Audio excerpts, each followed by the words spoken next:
Hello दोस्तों, आइए आपके बीच आज एक भावात्मक और सामाजिक संदेश वाली कहानी लेकर आए हैं। दोस्तों, एक बहुत ही अच्छी मोरल स्टोरी। दोस्तों, इस स्टोरी का नाम है पढ़ी लिखी बहू। तो चलिए आप लोगों के साथ हम इस कहानी को शेयर करते हैं। गांव का नाम था शिवपुर। छोटा सा गांव जहां परंपराएं आज भी जिंदा थी। इसी गांव में रहते थे रामदीन चौधरी, उनकी पत्नी सरस्वती देवी और उनका इकलौता बेटा मोहन। खेती बाड़ी से घर चलता था, पर सोच अभी भी पुरानी थी। मोहन की शादी शहर में पढ़ी लिखी लड़की अनन्या से हुई थी। अनन्या एमए पास थी, आत्मविश्वासी और समझदार। शादी के बाद जब वह गांव आई तो पूरे गांव में चर्चा शुरू हो गई। अरे, इतनी पढ़ी लिखी बहू गांव में कैसे रहेगी? ये तो 2 दिन में ही शहर भाग जाएगी। लेकिन अनन्या के चेहरे पर हमेशा मुस्कान रहती थी। वो हमेशा खुश रहती थी। पहली परीक्षा, पहली ही सुबह सास सरस्वती देवी ने कहा, बहू, यहाँ शहर जैसा नहीं चलता। घर का सारा काम खुद ही करना होगा। अनन्या ने सिर झुकाकर जवाब दिया, माँ जी, घर मेरा है, काम भी मेरा है। उस दिन अनन्या ने चूल्हे पर रोटी बनाई, गोबर लीपा और पानी भरा। हाथ छिल गए, पर चेहरे पर जरा भी शिकायत नहीं थी। सास मन ही मन सोचने लगी, देखते हैं कब तक निभाती है। गांव की बातें। गांव की औरतें अक्सर ताना मारती, इतनी पढ़ाई करके क्या मिला, आखिर चूल्हा ही संभालना पड़ा ना।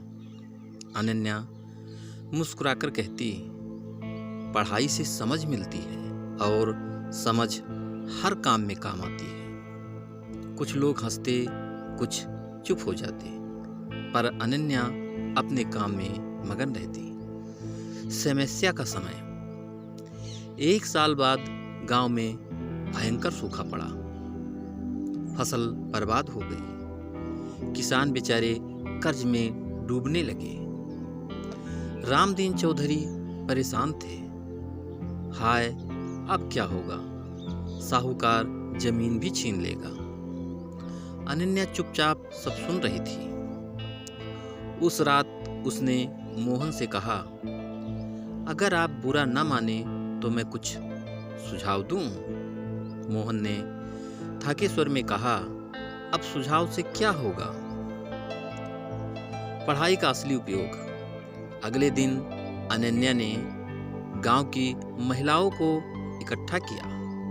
उसने बताया कि सिलाई कढ़ाई का काम, अचार और पापड़ बनाकर शहर में बेचना, सरकारी योजनाओं की जानकारी। उसने मोबाइल से ऑनलाइन फॉर्म भरे, बैंक में खाते खुलवाए। कुछ महीने में गांव की महिलाओं की छोटी सी कमाई शुरू हो गई। सबकी सोच बदलने लगी। रामदीन चौधरी ने पहली बार कहा, बहू, तूने ये सब कैसे पता किया? अनन्या ने मुस्कुराकर कहा, बाबूजी, पढ़ाई सिर्फ नौकरी के लिए नहीं होती, मुसीबत में रास्ता दिखाने के लिए भी होती है। सरस्वती देवी की आंखें भर आई। इज्जत का पल। एक दिन गांव में अधिकारी आए। गांव को स्वावलंबी गांव घोषित किया। अधिकारी ने मन से कहा, इस बदलाव के पीछे अनन्या बहू का योगदान है। पूरा गांव तालियां बजाने लगा। सरस्वती देवी ने सबके सामने कहा, आज मुझे गर्व है कि मेरी बहू पढ़ी लिखी है। दोस्तों, इस कहानी से आपको क्या सीख मिली? यही अनन्या ने साबित कर दिया कि पढ़ी लिखी बहू घर की इज्जत नहीं घटाती, बल्कि घर और समाज दोनों को आगे बढ़ाती है। तो दोस्तों, अगर आपको स्टोरी पसंद आई हो तो एक लाइक कर देना और चैनल को सब्सक्राइब कर लेना, क्योंकि इसी तरह आपके बीच नई नई कहानियाँ लाता रहूँगा और आप लोग कहानियों का आनंद उठाते रहेंगे। तो दोस्तों, कहानी कैसी लगी कमेंट करके ज़रूर बताना। तो अगली कहानी में फिर मिलेंगे, तब तक के लिए